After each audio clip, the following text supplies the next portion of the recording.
नमस्कार दोस्तों, आज मैं आप सभी को बताने वाला हूं एनएस के बारे में। देखिए, एनएस के अंदर होता है नॉर्मल सेलाइन। इंग्रेडिएंट्स की बात करें तो इसके अंदर होता है सोडियम क्लोराइड 0.9 ग्राम। तो आज मैं आपको पूरी जानकारी इस वीडियो में देने वाला हूं कि एनएस अपन पेशेंट के कब लगा सकते हैं, मतलब कि अपन फ्लूइड पेशेंट को कब दे सकते हैं एनएस का। साथ में आप इस जो एनएस के जो ड्रिप होती है, मतलब कि बोतल होती है, इसके अंदर अपन कौन कौन से इंजेक्शन डाल सकते हैं। तो देखिए, पूरी जानकारी आपको इस वीडियो में मिलने वाली है। तो देखिए, चलिए वीडियो को शुरू करते हैं। तो देखिए, जो अपन नॉर्मल सेलाइन होता है, यह पेशेंट को अपन कब फ्लूइड दे सकते हैं। तो देखिए, यदि पेशेंट के डिहाइड्रेशन की कमी हो गई हो, मतलब कि पानी की कमी हो गई हो, तब अपन पेशेंट के जो एनएस की बोतल है यह लगा सकते हैं। साथ में पेशेंट का यदि ब्लड प्रेशर बिल्कुल लो रहता है तो ऐसी सिचुएशन में भी अपन एनएस की बोतल लगा सकते हैं।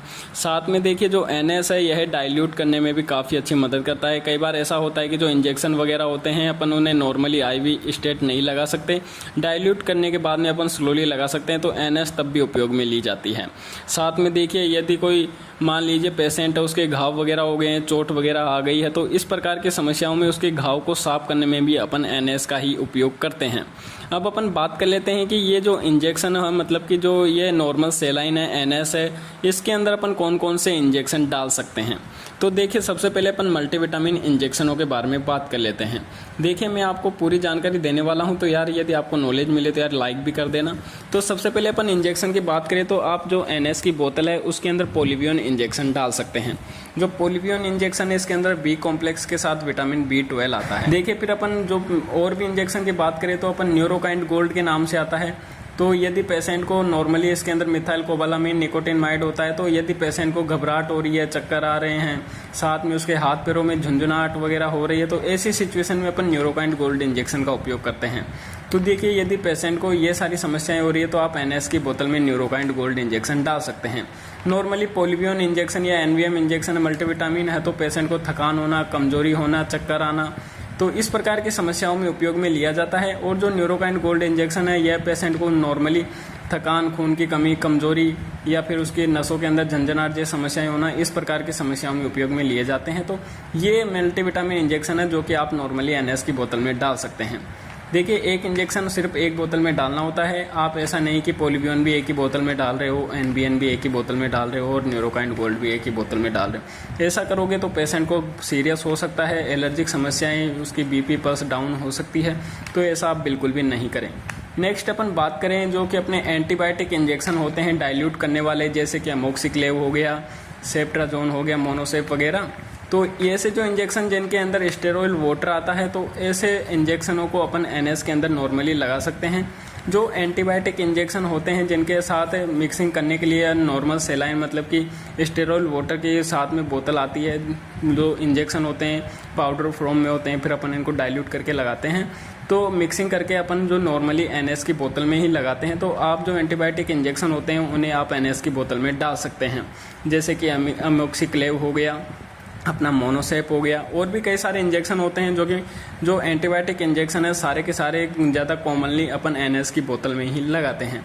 तो यदि आप एंटीबायोटिक इंजेक्शन पेशेंट के लगा रहे हो तो आप एनएस की बोतल में एंटीबायोटिक इंजेक्शन डाल सकते हैं। नेक्स्ट अपन बात करें, और भी कई सारे इंजेक्शन हैं, जैसे कि डाइक्लोफेनिक इंजेक्शन। पेशेंट को दर्द से राहत पाने के लिए अपन इंजेक्शन का उपयोग करते हैं। तो यदि पेशेंट के दर्द हो रहा है, कमर दर्द, चोट लग गई हो, पेट के अंदर हल्का दर्द हो रहा हो, या और भी कई सारे फायदे में उपयोग में लेते हैं अपन डाइक्लोफेनिक इंजेक्शन का। तो यदि पेशेंट को दर्द की समस्या है तब अपन एनएस के अंदर डाइक्लो इंजेक्शन डाल सकते हैं। डाइक्लोफेनिक इसके अंदर इंग्रेडिएंट्स होता है। अपन नेक्स्ट बात करें पेंटाजोसिन इंजेक्शन, जो कि प्रिस्क्रिप्शन मेडिसिन है, डॉक्टर सलाह दे तभी अपन इस इंजेक्शन को एनएस की बोतल उसके अंदर डाल सकते हैं। यदि कोई पेशेंट है उसके अचानक से कोई दर्द हो गया हो तेज, तब डॉक्टर से इस इंजेक्शन को डालने की सलाह देते हैं। तो देखिए, आप एनएस की बोतल में पेंटाजोसिन इंजेक्शन को डाल सकते हैं। नेक्स्ट अपन बात करें डाइजेपाम इंजेक्शन के बारे में। यह भी प्रिस्क्रिप्शन मेडिसिन है। यदि कोई पेशेंट है उसको नींद नहीं आ रही है, भयंकर दर्द हो रहा है, तो ऐसी सिचुएशन में डॉक्टर से इस इंजेक्शन को लगाने की सलाह देते हैं। तो आप एनएस की बोतल में भी डाइजेपाम इंजेक्शन को डाल सकते हैं। नेक्स्ट अपन बात करें एविल इंजेक्शन के बारे में। तो एविल इंजेक्शन को आप नॉर्मली एनएस की बोतल में लगा सकते हैं, मतलब कि डाल सकते हैं। यह इंजेक्शन है जो कि एलर्जिक समस्याओं में उपयोग में लिया जाता है। साथ में अपन बात करें डेक्सोना। जो डेक्सोना है यह एक प्रकार का स्टेरॉयड होता है। यह भी पेशेंट को कई प्रकार की समस्याओं से राहत देता है। तो पेशेंट को किस प्रकार की समस्या, यदि आप डॉक्टर प्रिस्क्राइब करे तो आप NS की बोतल में डेक्सोना इंजेक्शन भी डाल सकते हैं। पेशेंट को ये सभी मतलब कि जो मैंने बताए हैं कोई दिक्कत नहीं होगी। यदि सीरियस होने लग जाए या किसी प्रकार की एलर्जिक समस्याएं होने लग जाए तो आप तुरंत डॉक्टर को सूचित करें और उसकी ड्रिप को तुरंत बंद करें। नेक्स्ट अपन बात करें ओंडास्टेरोन इंजेक्शन। देखिए जो ओंडास्टेरोन इंजेक्शन आता है यह पेशेंट को उल्टी वगैरह हो रही है तो इस प्रकार की समस्याओं से राहत पाने के लिए उपयोग में लिया जाता है। तो आप NS की बोतल में नॉर्मली ओंडास्टेरोन इंजेक्शन लगा सकते हैं। आप इस इंजेक्शन को IV स्टेट भी लगा सकते हैं, लेकिन कई बार ऐसा होता है कि पेशेंट को स्लोली फ्लूइड भी देना होता है, उसको उल्टी वगैरह भी हो रही है, तब अपन ऐसी सिचुएशन में NS की बोतल में अपन ओंडास्टेरोन इंजेक्शन भी डाल सकते हैं। नेक्स्ट अपन बात करें रेंटेक इंजेक्शन। इसके अंदर ओनली होता है रेनेटिडिन, जो कि पेशेंट को गैस की समस्याओं से राहत पाने के लिए उपयोग में लिया जाता है।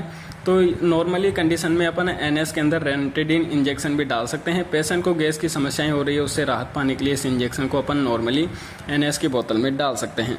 नेक्स्ट अपन बात करें लेसिक्स इंजेक्शन। देखिए लेसिक्स इंजेक्शन के बहुत सारे फ़ायदे हैं। कई बार पेशेंट को यूरिन धीरे धीरे आ रहा होता है या फिर उसको यूरिन लाना होता है, यूरिन नहीं आता है, तो इस सिचुएशन में अपन लेसिक्स इंजेक्शन लगाते हैं। लेकिन कई बार पेशेंट का BP बहुत ज़्यादा हाई रहता है, क्योंकि अपन को पता है कि जो यूरिन है उसके अंदर नॉर्मली साल्ट होता है, मतलब कि तो पेशेंट को BP को बढ़ा देता है। तो अपन जैसे ही NS के अंदर इस लेसिक्स इंजेक्शन को डालेंगे तो उसका यूरिन पास आउट होगा पेशेंट और उसका BP लो होने लगेगा। तो देखिए यदि लेसिक्स इंजेक्शन आप नॉर्मली NS की बोतल में डाल सकते हैं यदि कोई डॉक्टर प्रिस्क्राइब कर रहा है, तो ऐसे सिचुएशन में अपन नॉर्मली NS फ्लूइड का ज़्यादा उपयोग कर सकते हैं। साथ में देखिए अपन बात करें पेंटापेराजोल इंजेक्शन, जो कि गैस्ट्रिक पेंटोप के नाम से नॉर्मली मिल जाता है। यह जो इंजेक्शन है पेशेंट को गैस की समस्याओं से राहत पाने के लिए उपयोग में लिया जाता है। यह भी जो डाइल्यूट करने में होता है, मतलब कि यह भी पाउडर फॉर्म में आता है। इसके साथ एक जो कि फ्लूइड होता है NS, मतलब कि या फिर आप इसे स्टेरॉल वाटर मान सकते हैं।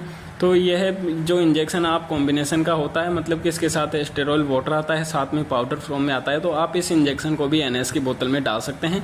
बहुत ही पेशेंट को कोई दिक्कत नहीं होगी। नॉर्मली आप इसे, यह जो इंजेक्शन है पेशेंट को गैस की समस्याएं, पेट फूलना, इस प्रकार की समस्याओं के लिए उपयोग में लिया जाता है।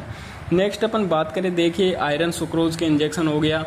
कई बार पेशेंट के खून की कमी हो जाती है तो बहुत ही ज़्यादा, तब patient doctors iron sucrose injection को लगाने की सलाह देते हैं। तो NS के अंदर ही उस इंजेक्शन को डाला जाता है।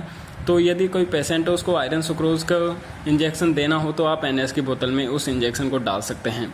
नेक्स्ट अपन बात करें ट्रेनेक्सा इंजेक्शन। ट्रेनेक्सा इंजेक्शन का उपयोग किया जाता है पेशेंट की ब्लीडिंग को रोकने के लिए, चाहे वह कहाँ से भी आ रही हो। तो देखिए यह जो इंजेक्शन है वैसे तो अपन IV स्टेट भी लगा सकते हैं, लेकिन डाइल्यूट करके लगाते हैं तो पेशेंट के लिए अच्छा होता है, क्योंकि कई बार एलर्जिक समस्याएं, एलर्जिक रिएक्शन भी कर जाते हैं। तो आप NS की बोतल में ट्रेनेक्सा इंजेक्शन को नॉर्मली डाल सकते हैं। देखिए नेक्स्ट इंजेक्शन की अपन बात करें तो कैसोल इंजेक्शन, जो नॉर्मली इसके अंदर होता है पोटेशियम क्लोराइड, और भी कई सारे इसके ब्रांड नेम से आपको नॉर्मली मिल जाएगा। तो आप कैसोल इंजेक्शन है जिसके अंदर पोटेशियम क्लोराइड हो, उसे भी आप नॉर्मली NS की बोतल में डाल सकते हैं। देखिए अपन नेक्स्ट इंजेक्शन की बात करें कि NS की बोतल में अपन और कौन सा इंजेक्शन डाल सकते हैं, तो देखिए कैल्शियम ग्लूकोनेट इंजेक्शन। यह जो इंजेक्शन है, देखिए कई बार ऐसा होता है कि जब पेशेंट के कैल्शियम की कमी हो जाती है बॉडी के अंदर, तो उसके जो, जिसे अपन बाइटा बोलते हैं, मतलब कि हाथ पैर काम करना बंद कर देते हैं। तो इस प्रकार की जो समस्याएं होती है तो कैल्शियम ग्लूकोनेट इंजेक्शन तब उपयोग में लिया जाता है, तब आप NS की बोतल में कैल्शियम ग्लूकोनेट इंजेक्शन डाल सकते हैं। पेशेंट को इस इंजेक्शन को नॉर्मली डालने में कोई दिक्कत नहीं होगी। आप इस इंजेक्शन को पेशेंट को NS की बोतल में डाल सकते हैं। तो देखिए मैंने आप सभी को इस वीडियो में बता दिया है कि कौन से ऐसे इंजेक्शन है जिसे अपन NS की बोतल में डाल सकते हैं। साथ में मैंने आपको बता दिए हैं कि इंजेक्शन क्या आखिर क्या काम आते हैं, कौन से किस काम में अपन कौन सा इंजेक्शन लगा सकते हैं। तो देखिए मैंने पूरी जानकारी आपको इस वीडियो में दे दी है। बहुत ही आसान भाषा में मैंने आपको इस वीडियो को मैं समझाया है। तो यार आपसे एक ही अनुरोध है कि यदि आपको इस वीडियो से थोड़ी भी नॉलेज मिली तो यार वीडियो को जरूर से जरूर लाइक कर देना, और चैनल को अगर आपने अभी तक सब्सक्राइब नहीं किया तो यार सब्सक्राइब करके बेल आइकन को दबा देना, ताकि जब भी हम अगला वीडियो डालें तो उसका नोटिफिकेशन आपको सबसे पहले मिल सके। और देखिए मैंने DNS के अंदर भी वीडियो बनाया हुआ है। देखिए अपन DNS के अंदर कौन कौन से ऐसे इंजेक्शन है जो कि मिला सकते हैं। सकते हैं। नीचे डिस्क्रिप्शन में आपको इसका लिंक मिल जाएगा, जाकर आप उस वीडियो को भी देख सकते हैं, या फिर आप आई बटन पर क्लिक करके उस वीडियो को भी वॉच कर सकते हैं। उसके अंदर मैंने बताया है कि डीएनएस के अंदर अपन कौन कौन से इंजेक्शन मिला सकते हैं, किस प्रकार की समस्याओं में डीएनएस का उपयोग किया जाता है। तो देखिए, फिर मिलते हैं अगले वीडियो में। आगे और भी ऐसे वीडियो आने वाले हैं कि आरएल के अंदर, D5 के अंदर अपन कौन कौन से इंजेक्शन मिला सकते हैं, कब उपयोग में लिया जाता है। तो पूरी नॉलेज आपको इस चैनल पर मिलने वाली है। तो यार वीडियो को जरूर से जरूर लाइक करके चैनल को सब्सक्राइब कर जाना, ताकि आपको पूरी नॉलेज मिल सके। तो फिर मिलते हैं अगले वीडियो में, जब तक के लिए जय हिंद।